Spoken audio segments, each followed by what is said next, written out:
आज मैं भक्तिमय कथा शुरू करने जा रहा हूँ भगवान श्री कृष्ण और नारद जी के विषय में। नारद जी भगवान श्री कृष्ण कहीं बैठे हुए थे तो नारद जी कृष्ण भगवान से पूछने लगे कि प्रभु ब्रह्म ज्ञान किसे कहते हैं और ब्रह्म ज्ञान मुझे समझाइए।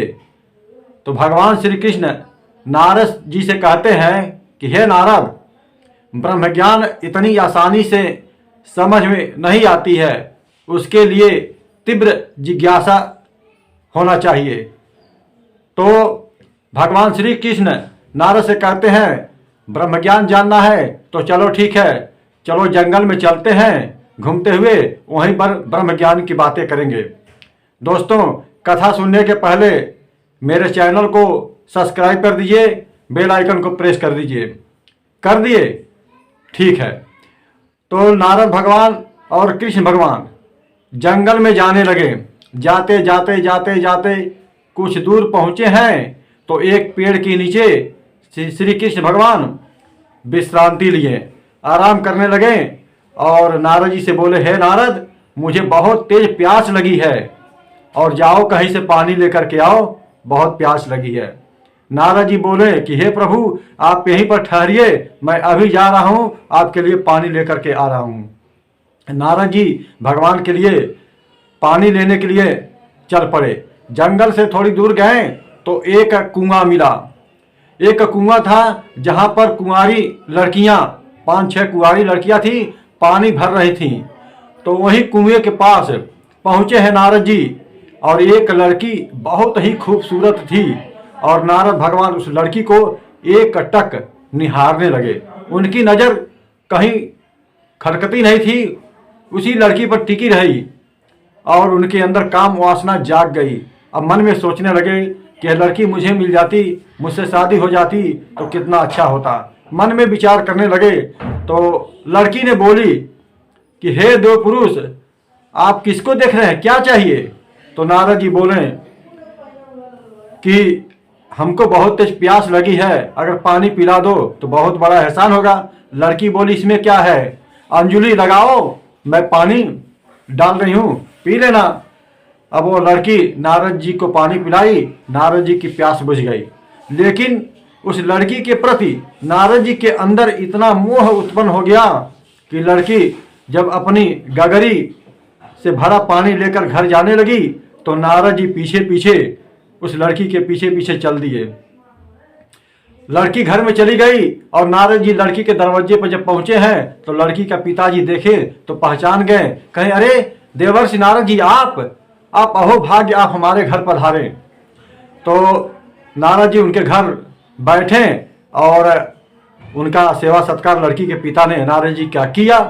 अब नारद जी बोले कि अगर 2-4 दिन रहने के लिए यहाँ मिल जाता तो बहुत एहसान होता, कहाँ जाऊँगा। तो लड़की के पिता ने कहा, अरे प्रभु, अरे नारद जी, आप ही का घर है, आप अपना ही समझिए, 2-4 दिन का, महीनों दिन आप रुक सकते हैं, कोई बात नहीं, आप ठहर जाइए, खाना पीना मिलेगा, रुक जाइए। 2-4 दिन वहाँ रुके। उसके बाद अपनी दिल की व्यथा उस लड़की के बाप से बताने लगे, हे प्रियवर, मैं आपकी लड़की के मोह से पीड़ित हूँ और मैं आपकी लड़की से शादी करना चाहता हूँ। अगर आपकी इजाज़त हो तो आपकी लड़की को मैं अपनी पत्नी, धर्म पत्नी बनाना चाहता हूँ। तो लड़की के बाप ने कहा, अरे प्रभु, ये क्या कर दिए, आप जैसा वर मुझे इस जमाने में कहाँ मिलेगा, मुझे स्वीकार है, मैं आप अपनी लड़की से, आपके लड़के से शादी करने के लिए मैं तैयार हूँ, मैं अपनी लड़की की शादी आपसे करने के लिए तैयार हूँ। नारद जी खुश हो गए कि लड़की का बाप मान गया। अब अपनी लड़की की शादी नारद भगवान से कर दिए।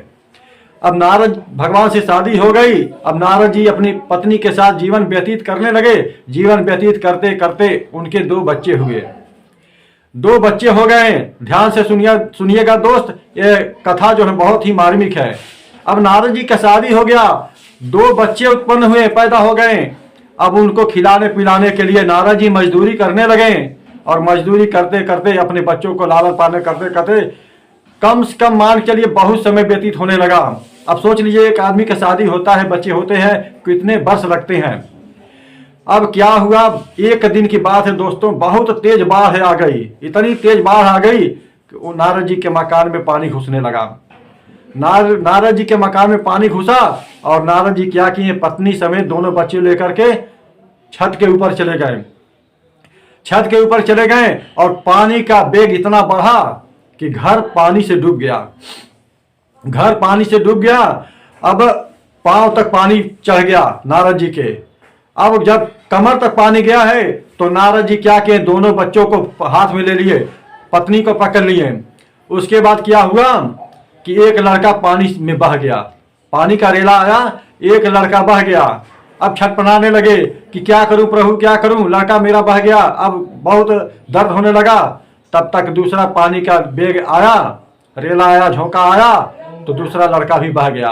अब पत्नी चिल्ला चिल्ला के रोने लगी कि हे भगवान मैं क्या करूं, मेरे दोनों बच्चे बह गए।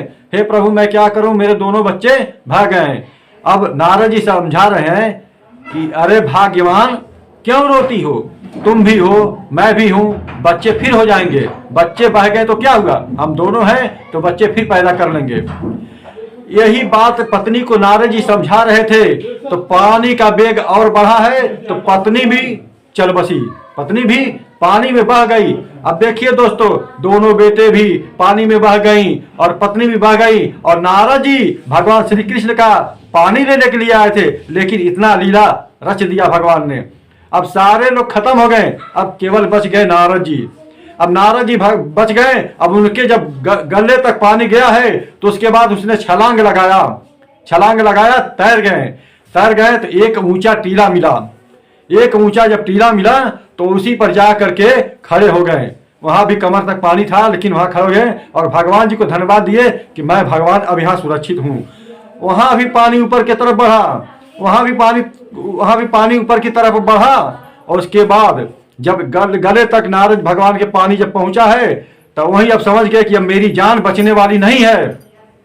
वहीं चिल्ला उठे कि प्रभु बचाइए, मेरी जान खतरे में है, प्रभु बचाइए। इतना कहने के बाद आर्त भाव से रोते हुए बिलखते हुए नारद भगवान इतना बताया भगवान से कि हे भगवान मेरी जान बचाइए, मेरी जान खतरे में है, पत्नी भी बह गई, मेरे दोनों बच्चे बह गए और मेरी भी जान खतरे में, प्रभु बचाइए। इतना बात कहने के बाद पानी वहीं सूख गया, पानी वहीं समाप्त हुआ और नारद जी के सामने भगवान श्री कृष्ण बांसुरी लिए मुस्कुरा रहे हैं। तो नारद जी की जब नजर भगवान श्री कृष्ण में पड़ी तो कहने प्रभु आप यहाँ कैसे? कहना अरे नारद तू मेरे लिए पानी लेने गया था ना, ये क्या हुआ? हाँ प्रभु पानी लेने के लिए गया था, लेकिन मेरी इतनी साल 30-35 साल बरस बीत गए, लेकिन अभी पानी के लिए। तो नारद जी को भगवान श्री कृष्ण यही बात समझा रहे हैं कि देखो यही ब्रह्म ज्ञान होता है, यही माया होता है। तुमने मुझे पानी लेने के लिए निकला था और जीवन 35 साल 30 साल व्यतीत हो गए, तुम्हारी शादी भी हुई, बच्चे भी हुए और परला भी हो गया, लेकिन बचा क्या? जब तुमको संकट पड़ा तो भगवान को पुकारे और भगवान तुम्हारे सामने खड़ा है। इसी को कहते हैं ब्रह्म ज्ञान। जब सभी लोग संसार के कष्टों से सहते सहते व्याकुल हो जाते हैं और रोते हुए जब भगवान को चिल्लाते हैं तो भगवान अपनी दया बरसाते हुए सामने नजर आते हैं। दोस्तों इसी को कहते हैं ब्रह्म ज्ञान। दोस्तों अगर ये वीडियो मेरी पसंद आई हो तो वीडियो को शेयर जरूर करिएगा और बेल आइकन को प्रेस करिएगा और चैनल को सब्सक्राइब करिएगा, ताकि जब भी मैं ऐसा वीडियो अपलोड करूं आप लोगों तक जल्द से जल्द पहुंच जाए। दोस्तों धन्यवाद।